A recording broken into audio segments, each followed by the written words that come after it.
So now we will discuss question number 6. The potential difference between the terminals of an electric heater is a 60 volt.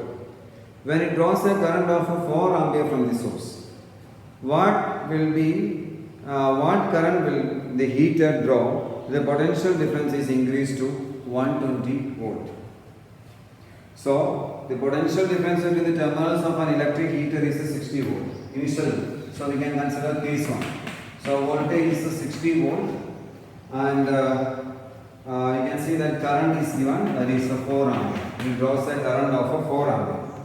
So by using this information, we can calculate the resistance of the circuit. R is equal to what is coming? R is equal to V by I. So 60 divided by 4 you can calculate. So R is equal to 60 divided by 4. What is coming? 60 divided by 4. So we are getting this answer. Resistance of the circuit is 15 ohm. Like this. Now you see that this heater is again connected with another voltage source, that means 120 volt. Now voltage is 120 volt. Phase 2 we can say. Phase 2. Voltage is 120 volt. Resistance is we already calculated 15 ohm. So we have to find what is the current. What current will flow through this. So we have to find the current in the circuit. So I is equal to what is coming? V by R. So we can calculate 120 divided by 15. So our answer is what is that 120 divided by 15? It should be 8 ampere. So this is the way we can calculate the current in this circuit as 8 ampere. Now consider question number 7. The resistance of a metal wire of length 1 meter is 26 ohm at 20 degrees Celsius. The diameter of the wire is 0.3 millimeter. What will be the resistivity of the metal at this temperature? Resistance of the metal wire of length. Length is given 1 meter. Resistance is given. What is that? So resistance is given, that is 26 ohm. And diameter of the wire is also given. Diameter is 0.3 millimeter. So if you know diameter, we can calculate a radius, that is 0.3 by 2 into 10 raised to, what is that? Millimeter is converted to meter. So 10 raised to minus 3 meter. Like this you can mention in terms of meter. So we have to calculate what is the resistivity. So what is the equation for resistivity? We have to find the resistivity. So we know R is equal to what is coming? Rho L by A only. So we can calculate rho R. So what is coming? RA by L. So here we can substitute the values. Rho is equal to R is 26. Area we can calculate. What is the area? Pi R square only. So this we can write R into pi R square divided by L. Area is pi R square. So when we are substituting these values, so you know 3.14 into radius. What is coming? 0.3 divided by 2. 0.3 into 10 raised to minus 3 divided by 2. All square is R square. Divided by length. Length is what is that? 1 meter only. Okay. So we are getting this. So if you are calculating this, you will get the answer. So resistivity is given as, when we are doing this, you will get the answer as approximately 1.8 into 10 raised to minus 6. 1.8 into 10 raised to minus 6 ohm meter. So this is the answer you will get in this question. Resistivity of the material is 1.8 into 10 raised to minus 6 ohm meter. Now we consider question number 8. Question number 8. Calculate the number of electrons constituting 1 coulomb of charge. 1 coulomb of charge. We have to calculate the number of electrons constituting 1 coulomb of charge. So number of electrons we have to calculate. So equation we know Q is equal to NE. So Q is given. So we have to calculate N. So N is equal to what is N? Q by E. You can directly substitute.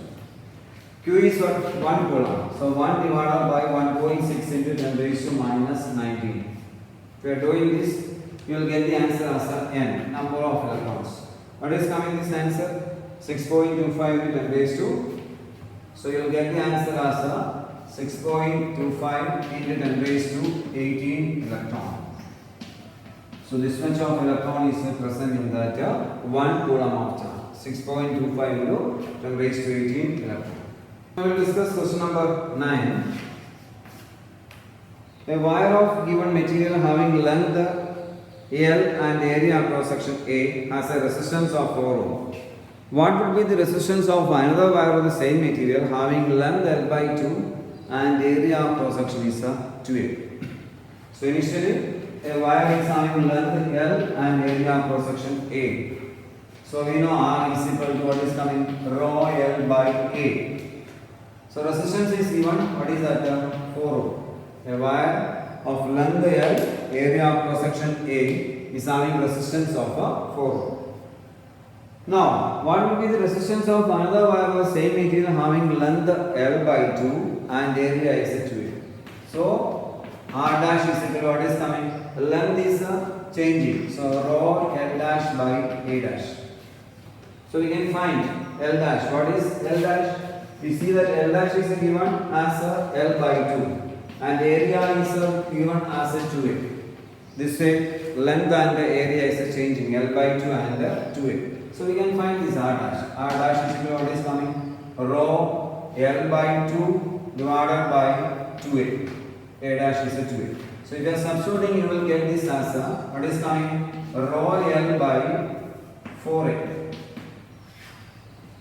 So this is where we are getting the answer. We know rho L by A. Rho L by A is 4 ohm. So R dash is equal to what is coming? 4 divided by 4. So our equation becomes new resistance is 1 ohm. So this way we are getting the new resistance as 1 ohm. Now we can see that question number 10.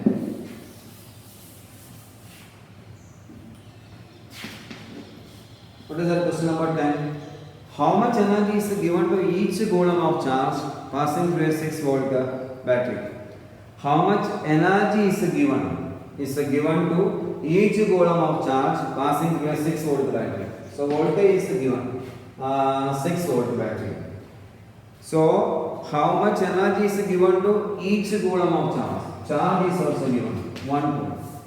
So we have to calculate energy or work done. How much energy is given? That means the work done also. So what is the formula? Potential. Potential is equal to W by Q.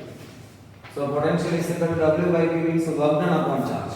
So you can calculate work done as V into Q. V is what? 6. Q is what? 1. So work done is considered as what is that? 6 joule. So this much of work is done in that case, or this much of energy is needed to move 1 coulomb of charge to a 6 volt